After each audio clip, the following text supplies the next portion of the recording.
কাজী নজরুল ইসলামের একটি ছোট্ট গান মনে পড়ে গেল। কাজী নজরুল ইসলাম কত সুন্দর সুন্দর গান বেঁধেছেন গোবিন্দকে নিয়ে, তারই একটা গান আমি গাইবো মা। ঠিক এই সময় মনে পড়লো তাই একটু গাইছি, ছোট করে গাইবো। কি বলছি? ভগবানের যে সৃষ্টি এই ধরিত্রী, তারই সব, আমার কিছু নেই, আমি নিমিত্ত মাত্র। এটা আমাদের সর্বক্ষণ মাথায় রাখতে হবে। আমার বলতে এখানে কিছু নেই। তাই বলছেন মহাজন কাজী নজরুল ইসলাম, তিনি কি বলছেন? খেলিছ এ বিশ্বলয়ে বিরাট শেষ আনমনে খেলিছ এই বিশ্বলয়ে বিরাট শিশু আনমনে খেলিছ এ বিশ্বলয়ে বিরাট শেষ আনমনে খেলিছ এই বিশ্বলয়ে বিরাট শিশু আনমনে খেলিছ প্রলয় সৃষ্টি তব পুতুল খেলা নিরজনে প্রভু নিরজনে খেলিছ এই বিশ্বলয়ে বিরাট শিশু আনমনে খেলিছ। কি সুন্দর কথা! প্রলয় সৃষ্টি তব পুতুল খেলা, কখনো প্রলয় করে দিচ্ছ, কখনো আবার সৃষ্টি করছো, এক কুল ভাঙছো এক কুল গড়ছো, এ তো তোমার হাতে পুতুল খেলা প্রভু। হরি বল। তার প্রমাণ আমরা সবাই মাঝে মধ্যেই পাচ্ছি বাবা। মাঝে মধ্যে এমন একটা করে ঝড় দিচ্ছে যাতে এক কুল ভেঙে যাচ্ছে, আবার এক কুল গড়ে তুলছে। তাই বলছে হে প্রভু, সবই তো তোমার খেলা, তুমি খেলছো। কি বলছে শোনো।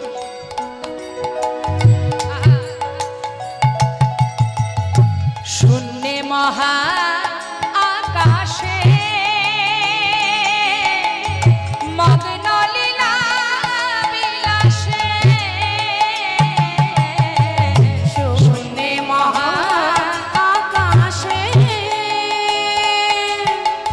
মগ্ন লীলা বিলাসে ভাঙিছে মহা আকাশে মগ্ন লীলা বিলাসে,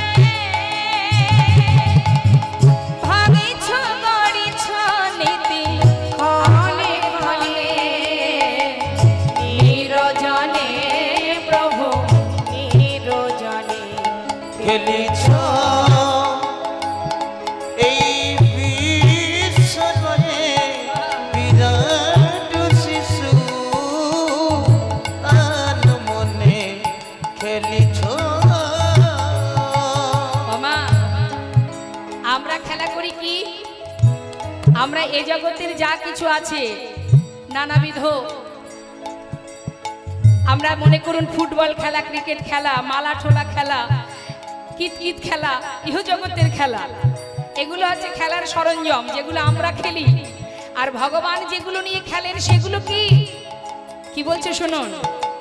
তারকার বিশ্বসী খেলে না তব হে দাসী, তারকার বিশ্বসী খেলে না তব হে দাসী, পড়িয়া আছে রাঙা পায়ের কাছে রাশি রাশি, তারকার বিশ্বসী খেলো না তব হে দাসী, পড়িয়া আছে রাঙা পায়ের কাছে রাশি রাশি।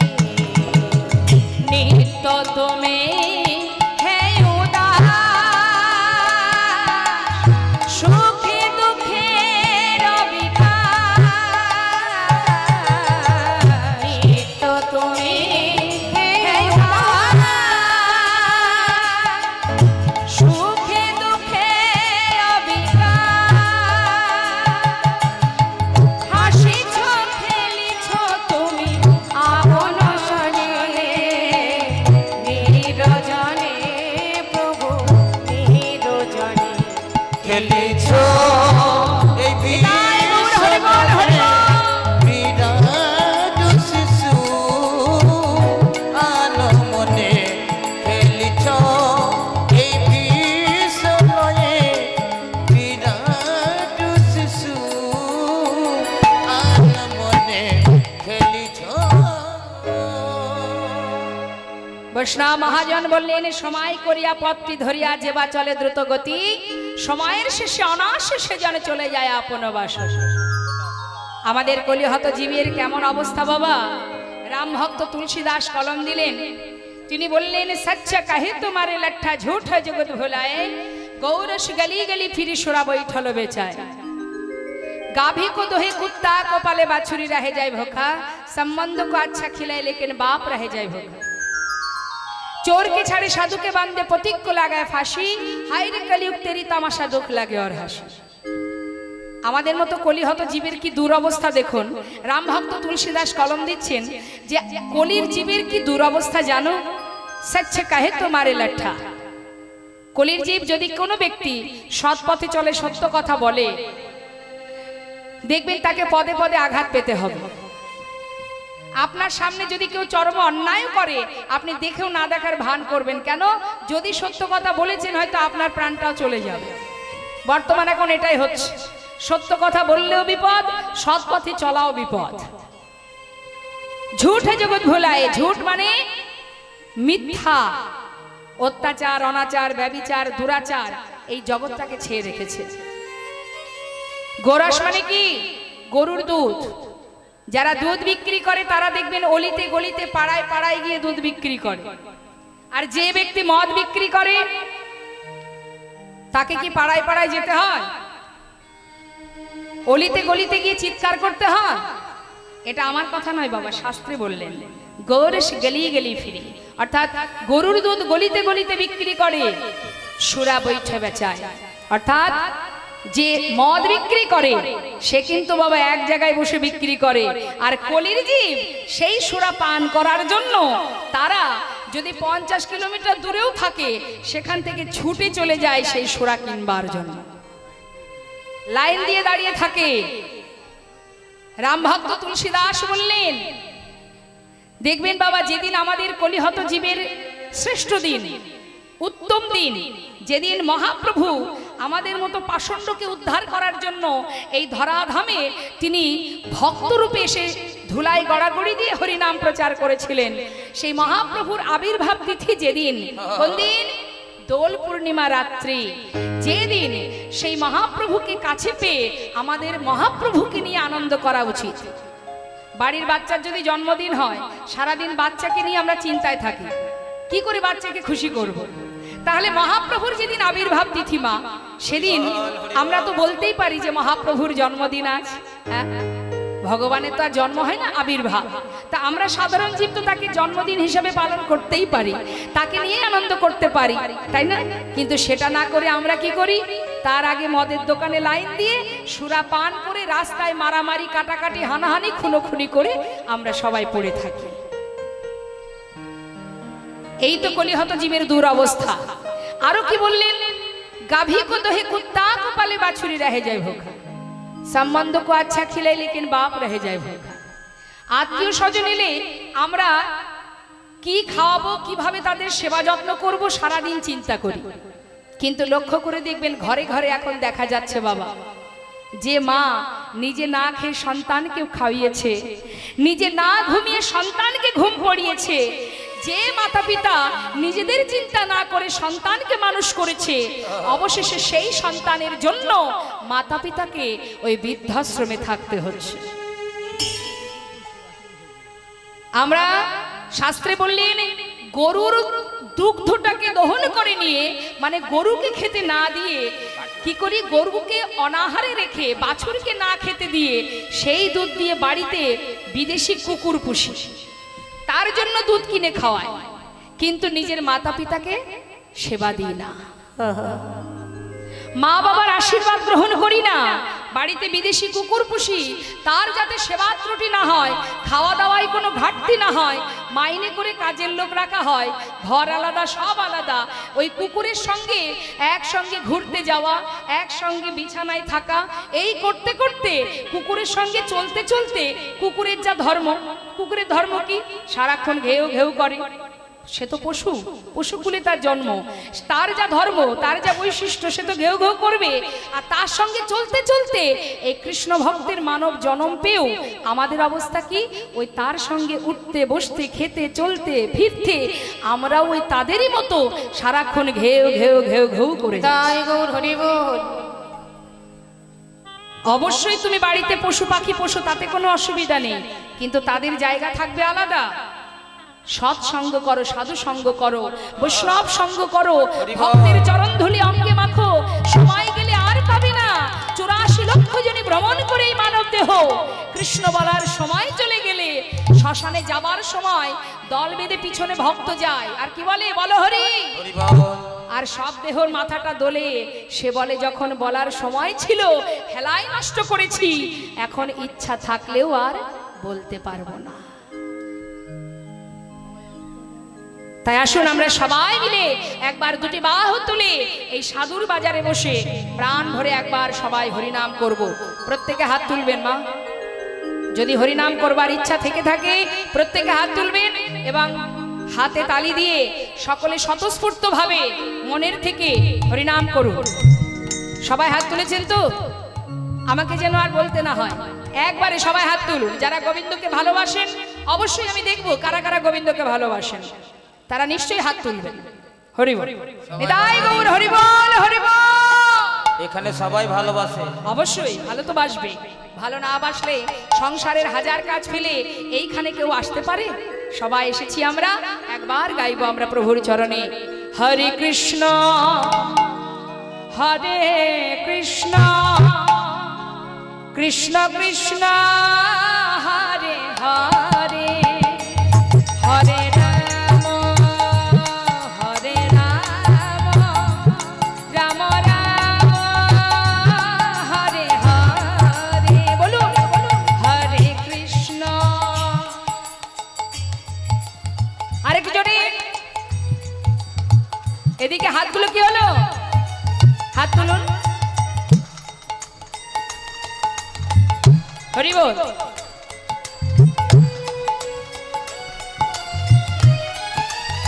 আস্তে দেখুন, এই যে হাতে তালি দিচ্ছেন আপনারা, এই হাতের তালিটা হচ্ছে তালকে ঠিক রাখা। আপনি যে নাম করবেন তার জন্য তালটাকে তো ঠিক রাখতে হবে। ভগবান সবকিছু দিয়েছেন আমাদের এই দেহের মধ্যে, খোল দিয়েছেন, করতাল দিয়েছেন, দেহটা হলো খোল আর করযুক্ত তাল, করতাল। খোল করতাল আমাদের সবার কাছে আছে, শুধু বাজাতে শিখতে হবে। তাই হাতে তালটা ঠিক রেখে জোরে জোরে তালি দিয়ে সবাই মনের আনন্দে মহামন্ত্র জপ করুন। হরে কৃষ্ণ হরে কৃষ্ণ কৃষ্ণ কৃষ্ণ হরে হরে, হরে রাম হরে রাম, রাম রাম হরে হরে। বলুন হরে কৃষ্ণ।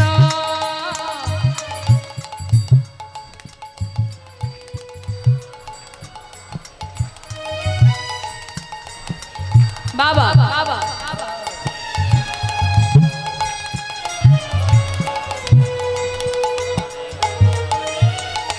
হরে কৃষ্ণ হরে কৃষ্ণ কৃষ্ণ কৃষ্ণ হরে হরে, হরে রাম হরে রাম, রাম রাম হরে হরে, হরে কৃষ্ণ হরে।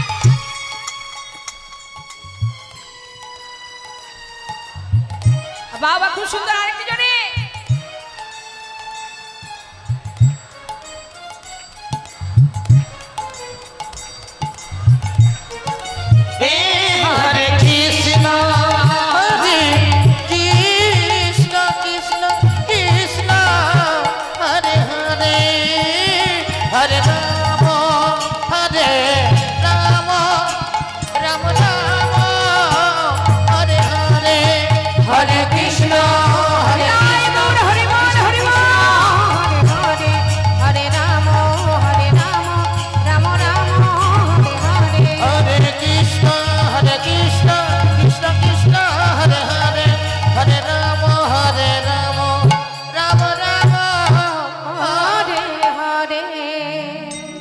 কৃষ্ণা মহাজন বললেন, যদি কেউ হরিনাম গাইতে পারে হৃদয় মাঝে কৃষ্ণ প্রেমের উদয় হয়।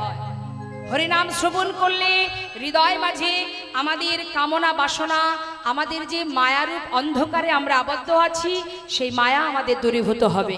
নামের এমনই মহিমা। আসুন আমরা সবাই মিলে একবার আমার গৌর হরি এবং তার পার্ষদগণ সকলের চরণে প্রণাম জানিয়ে চলে যাব আমরা লীলা কথায়। সবাই মিলে একসঙ্গে গাইব। শ্রী গৌরাঙ্গের ভক্তগণে নিত্য সিদ্ধ করি মনে, গৌরাঙ্গের ভক্তগণে নিত্য সিদ্ধ করি মনে, শ্রী গৌরাঙ্গের ভক্তগণে নিত্য সিদ্ধ করি মনে, গৌরাঙ্গের ভক্তগণে নিত্য সিদ্ধ করি মনে। সে যায় ব্রজেন্দ্র সুত পাশ রে, সে যায় ব্রজেন্দ্র সুত পাশ রে, সে যায় ব্রজেন্দ্র সুত পাশ রে, সে যায় ব্রজেন্দ্র সুত পাশ রে, সে যায় ব্রজেন্দ্র সুত পাশ। আহা গৌর মণ্ডল ভূমি যে বাজানে চিন্তামণি, গৌর মণ্ডল ভূমি যে বাজানে চিন্তামণি, আমার গৌর মণ্ডল ভূমি জীবন জনে চিন্তামণি। আর হয় ব্রজধামে বাস রে, তার হয় ব্রজধামে বাস রে, তার হয় ব্রজধামে বাস রে, তার হয় ব্রজধামে বাস রে, তার হয় ব্রজধামে বাস। গৃহেতে বনেতে থাকো হা গৌরঙ্গ বলে ডাক, গৃহেতে বনে গায় গৌর হরি বল, গৌর হরি বল। তোমরা গৃহেতে বনেতে থাকো হা গৌরাঙ্গ বলে ডাকো, নরতম মাগি তার সঙ্গ, নরতম মাগি তার সঙ্গ, তুমি মাগি তার সঙ্গ, নরতম মাগি তার সঙ্গ, নরতম মাগি তার সঙ্গ। নরোত্তম দাস ঠাকুর মহাশয় তিনি সর্বপ্রথম এই কীর্তন করেছিলেন বাংলাদেশে পদ্মা নদীর ধারে খেতুরি ধামে এই দোল পূর্ণিমা রাত্রে। বাবা এই নরোত্তম দাস ঠাকুর তিনি এই কীর্তন করেছিলেন, আর এই কীর্তন আমরা দিকে দিকে শুনতে পাই। কিন্তু মা নরোত্তম দাস ঠাকুর মহাশয় যে হরিনাম করে, যে গৌর নাম করে, নরোত্তম দাস ঠাকুর মহাশয় বললেন, যে কৃষ্ণ নাম হরিনাম করে আমি তার সঙ্গ লাভ করতে চাই, আমি তার চরণের দাস হতে চাই। হরিবোল হরিবোল। তো আমরা ঠাকুর নরোত্তম দাসের এই পদাবলী দিয়ে গৌরচন্দ্রিকাকে এবার বিশ্রাম রাখলাম। চলে যাব এবার আমরা লীলা কথায়। তার আগে সবাই মিলে দুটি বাহু তুলে একবার চলুন গৌর হরি চরণ স্মরণ করে একটা ছোট্ট ভজন শ্রবণ করে নিই। মায়েরা উলুধ্বনি জানেন? একটু শোনান দেখি। বাহ, খুব সুন্দর। হ্যাঁ, যেন মনে হলো একটা স্রোত বয়ে গেল, কিন্তু আরেকটু হলে ভালো হতো। অনেকেই উলুধ্বনি করেননি। বাহ বাহ বাহ বাবা হরিবোল হরিবোল, নিতাই গৌর হরি। উলুধ্বনি করলে রাধা গোবিন্দের যুগলধ্বনি করা হয়ে যায়। তাই কীর্তন শুনতে বসে যখনই সুযোগ পাবেন জয়ধ্বনি করার সাথে সাথে সবাই মিলে উলুধ্বনি করবেন। উলুধ্বনিতে উ আর লু এই দুটি অক্ষরের মধ্যে রাধা কৃষ্ণ যুগল বিরাজ করেন। নিতাই গৌর হরিবোল। তা চলুন যাই আমরা সবাই মিলে গৌর হরি সে ভজনটা শুনে নিই। সুরধ্বনির কিনারায়। আচ্ছা, গিয়েছেন নবদ্বীপ ধামে? দেখি হাত তুলে দেখান কে কে গেছেন নবদ্বীপে। বাবা নিতাই গৌর হরিবোল। সুরধ্বনি গঙ্গাকে দর্শন করেছেন? ওই সুরধ্বনি গঙ্গার তীরেই কিন্তু গৌর হরি প্রতিদিন ভক্তগণকে সঙ্গে করে নিয়ে হরিনাম করতেন। তাই নদিয়া নাগরী বলছি, জানি সজনী আমি কি দেখলাম? সুরধ্বনির কিনারায় সোনার নুপুর দিয়া পায়, নাচে না গরি গো সুন্দর গৌরাঙ্গরা। ওই না সুরধ্বনির কিনারায় সোনার নুপুর দিয়া পায়, নাচে না গরি গো সুন্দর গৌরাঙ্গরা। সুরধ্বনির কিনারায় সোনার নুপুর দিয়া পায়, নাচে না গরি গো সুন্দর গৌরাঙ্গরা। সুন্দর আহা সুন্দর, ওই দেখো সুন্দর গৌরাঙ্গরা।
নিজেদেরকে নিজেদেরই লজ্জা করবে মা।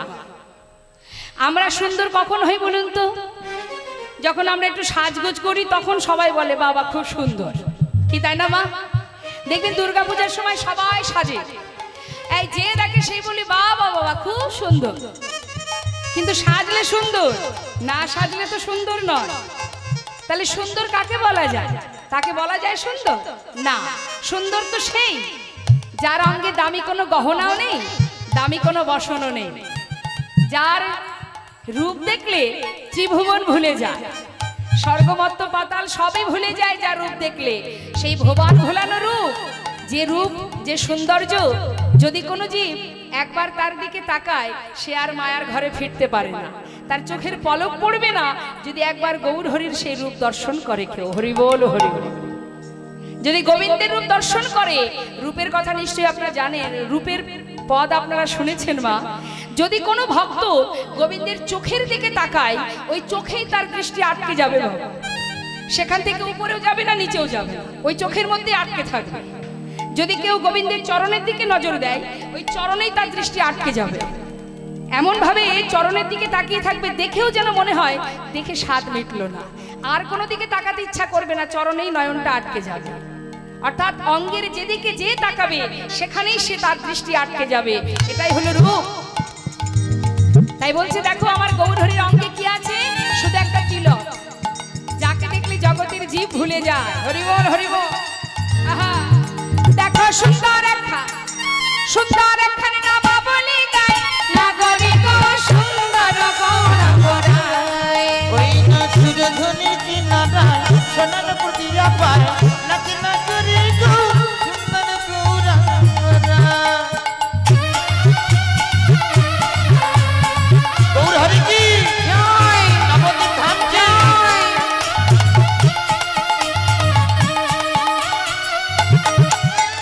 সুন্দর নয়নে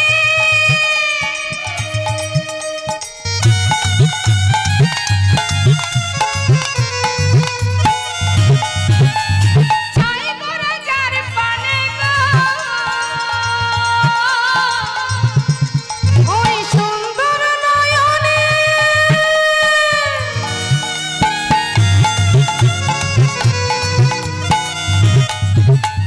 ছাই মোরা যার পানে গো। গৌর হরি যদি কারোর চোখে চোখ রাখে, তার দশা কি হবে? সে আর মায়ার ঘরে ফিরতে পারবে না। ও তার দেহ ছাইড়া, দেহ ছাইড়া মনটা লইয়া যায়, নাগরি গো সুন্দর গৌরধরি। জয় গৌর হরি বল। ওই না সুরধুনি কিনারায় সোনার প্রতিয়া পায়, নাকি নাগরি গো সুন্দর গৌরাঙ্গ রায়। সুন্দর গৌরাঙ্গ রায়, সুন্দর গৌরাঙ্গ রায়। সুন্দর গৌরাঙ্গ রায়। সুন্দর গৌরাঙ্গ রায়। হরি বল হরি বল, গৌর হরি বল, নিতাই গৌর হরি বল। গৌর হরি সুন্দর। কলিযুগে কলিহত জীবের উদ্ধারের জন্য তিনি ভক্তরূপে এসে জীবের ঘরে ঘরে হরিনাম দিয়েছেন, ঘাটে মাঠে সর্বত্রে হরিনাম দিয়েছেন। কিন্তু বাবা, হরিনাম প্রচারের জন্য প্রভু আমার নবদ্বীপ ছেড়ে সন্ন্যাস ধর্ম গ্রহণ করে যখন কিনা বৃন্দাবনের পথে চলে যাচ্ছিলেন, ঠিক সেই সময় গৌর হরির মা সচিমা তিনি সন্তান শোকে গঙ্গার জলে নিজেকে বিসর্জন করতে যান। ঠিক সেই সময় গৌর হরির দাদা, নাম কি তার? গৌর হরির দাদার নাম কি মায়েরা বলুন, জোরে বলুন। বাহ, খুব সুন্দর। তাহলে বোঝাই যাচ্ছে এই যে কীর্তন শোনা হয়। নিত্যানন্দ প্রভু মাকে সান্ত্বনা দিলেন, মা তুমি দুঃখ পেও না, তুমি ঘরে ফিরে যাও, আমি নিমাইকে যেখান থেকে হোক তোমার কাছে ধরে নিয়ে আসবো।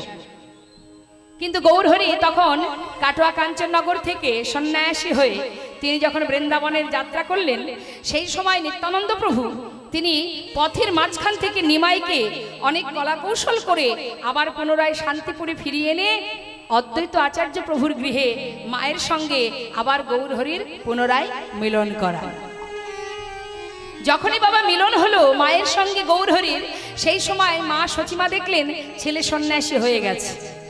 যে ছেলে সন্ন্যাসী হয়ে যায় একবার, তার কিন্তু মায়ের সংসারে আর বেঁধে রাখা যায় না। আজ না হোক কাল সে আপনাকে ছেড়ে চলে যাবেই যাবে। তাই মা বললেন, মিশ্রকুল বংশে তুই যখন সন্ন্যাসী হয়েই গেছিস বাবা, আমি বেঁচে থাকতে তোকে যদি ঘরে বেঁধে রাখি তাহলে এটা অপরাধ হবে। তাই আমি চাই না যে এই মিশ্রকুল বংশে কোনো অপরাধ হোক। তুই যখন সন্ন্যাসী হয়েছিস তবে যা, বৃন্দাবনে যাস না। বৃন্দাবনে থাকলে আমি জানতে পারবো না তুই কেমন আছিস। যেতেই যদি চাস নীলাচলে যা। পুরীধামে মায়ের কথা মতো গৌরহরি মায়ের কথা মাথায় নিয়ে চললেন। গৌরহরি বিদায় নিয়ে নীলাচলে, নিদায় গৌরহরি। নীলাচলে পৌঁছালেন বটে বাবা, তিনি কিন্তু একা যাননি। নবদ্বীপে যারা গৌরহরিকে বড় ভালোবাসে, যারা সর্বদাই গৌরহরির সঙ্গে থাকতো, সেই সকল অগণিত ভক্ত তারাও গৌরহরির জন্য ওই সংসার ত্যাগ করে সব ফেলে প্রভুর সাথে সঙ্গী হয়ে তারাও চলে গিয়েছিলেন। অগণিত ভক্তকে সঙ্গে করে নিয়ে গৌরহরি ওই নীলাচলে জগন্নাথ মন্দিরের সামনে দাঁড়িয়ে প্রতিনিয়ত জগন্নাথ দর্শন করতেন। যে গরুর স্তম্ভটি ধরে গৌরহরি জগন্নাথ দেখতেন বাবা, সেটা আজও আছে। দর্শন করবেন গেলে সেই গরুর স্তম্ভ ধরে যদি আপনি দর্শন করেন, শুধুমাত্র জগন্নাথকে দেখা যাবে। তা গৌরহরি সেই গরুর স্তম্ভটা ধরে প্রতিদিন প্রভাতকালে ওই জগন্নাথ দর্শন করতেন। হরিবল হরিবল। অর্থাৎ একজন হলেন মন্দিরে জগন্নাথ, যিনি অচল জগন্নাথ, আর বাইরে যিনি দাঁড়িয়ে আছেন তিনি হলেন সচল জগন্নাথ।